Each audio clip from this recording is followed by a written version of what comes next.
बगुला भक्त और केकड़ा।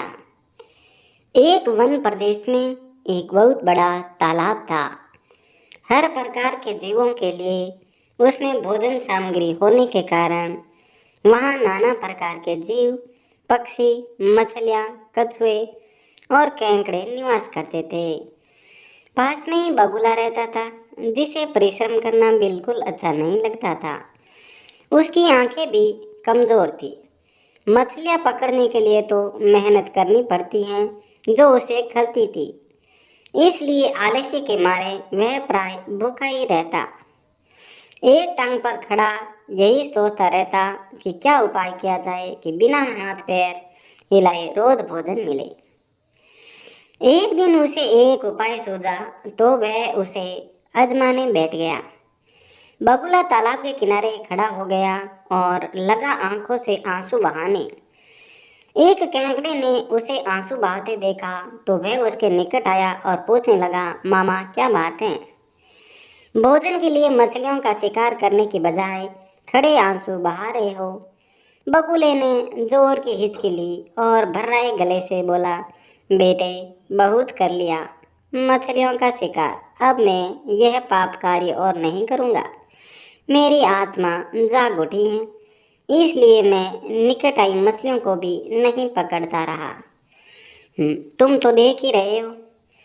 केकड़ा बोला, मामा शिकार नहीं करोगे, कुछ खाओगे नहीं तो मर ही जाओगे। बगुले ने एक और हिचकी ली, ऐसे जीवन का नष्ट होना ही अच्छा है बेटे, वैसे भी हम सबको जल्दी मरना ही है। मुझे ज्ञात है कि शीघ्र ही यहाँ 12 वर्ष लंबा सूखा पड़ेगा। बगुले ने केकड़े को बताया कि यह बात उसे एक त्रिकालदर्शी महात्मा ने बताई है, जिसकी भविष्यवाणी कभी गलत नहीं होती। केकड़े ने जाकर सबको बताया कि कैसे बगुले ने बलिदान में भक्ति का मार्ग अपना लिया है और सूखा पड़ने वाला है। उस तालाब के सारे जीव, मछलियाँ, कछुए, केकड़े, बत्तख, सारस आदि दौड़े दौड़े बगुले के पास आए और बोले, भगत मामा अब तुम ही हमें कोई बचाव का रास्ता बताओ। अपनी शक्ल और अक्ल लगाओ, तुम तो महाज्ञानी हो। बगुले ने कुछ सोचकर बताया कि वहां से कुछ कोस दूर एक जलाशय है, जिसमें पहाड़ी झरना बहकर गिरता है। वह कभी नहीं सूखता। यदि जलाशय के सब जीव वहां चले जाए तो बचाव हो सकता है। अब समस्या यह थी कि वहां तक जाया कैसे जाए। बगुले भगत ने यह समस्या भी सुलझा दी। मैं तुम्हें एक एक करके अपनी पीठ पर बिठाकर वहां तक पहुंचाऊंगा, क्योंकि अब मेरा सारा शेष जीवन दूसरों की सेवा में ही तो गुजरेगा। सब जीवों ने गदगद होकर बगुला भगत जी के नारे लगाए। अब बगुला भगत के पो बाहरे हो गई। वह रोज एक जीव को अपनी पीठ पर बिठा कर ले जाता और कुछ दूर ले जाकर एक चट्टान के पास जाकर उसे उस पर पटक कर मार डालता और खा जाता। कभी मूड हुआ तो भगत 2 फेरे भी लगाते और 2 जीवों को चट कर जाते। तालाब में जानवरों की संख्या घटने लगी। चट्टान के पास मरे जीवों की हड्डियों का ढेर बढ़ने लगा और भगत जी की सेहत बनने लगी। खा खा कर वे खूब मोटे हो गए। मुख पर लाली आ गई और पंख चर्बी के तेज से चमकने लगे। उन्हें देखकर दूसरे जीव कहते, देखो दूसरों की सेवा करने का फल और पुण्य भगत जी के शरीर को लग रहा है। बगुला भक्त मन ही मन खूब हंसता। वह सोचता कि देखो दुनिया में कैसे कैसे मूर्ख जीव भरे पड़े हैं, जो सबका विश्वास कर लेते हैं।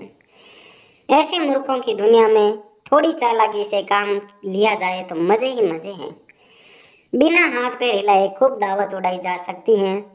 बहुत दिन यही काम चला। एक दिन केकड़े ने बगुले से कहा, मामा तुमने इतने सारे जानवर यहाँ से वहाँ पहुँचा दिए, लेकिन मेरी बारी अभी तक नहीं आई। भगत जी बोले, बेटा आज तेरा ही नंबर लगाते हैं, आज मेरी पीठ पर बैठ जा। केकड़ा खुश होकर बगुले की पीठ पर बैठ गया। जब वह चट्टान के निकट पहुंचा तो वहां हड्डियों का पहाड़ देखकर केकड़े का माथा ठनका। वह अकलाया, यह हड्डियों का ढेर कैसा है? वह जलाशय कितनी दूर है मामा? बगुला भक्त ठा ठा करके खूब हंसा और बोला, मूर्ख वहां कोई जलाशय नहीं है। मैं एक एक को पीठ पर बिठाकर यहाँ लाकर खाता रहता हूँ, आज तू मरेगा। केंकड़ा सारी बात समझ गया। वह सिहर उठा, परंतु उसने हिम्मत नहीं हारी और तुरंत अपने पंजों को आगे बढ़ाकर उनसे दुष्ट बगुले की गर्दन दबा दी और तब तक दबाए रखी जब तक उसके प्राण पखेरु न उड़ गए।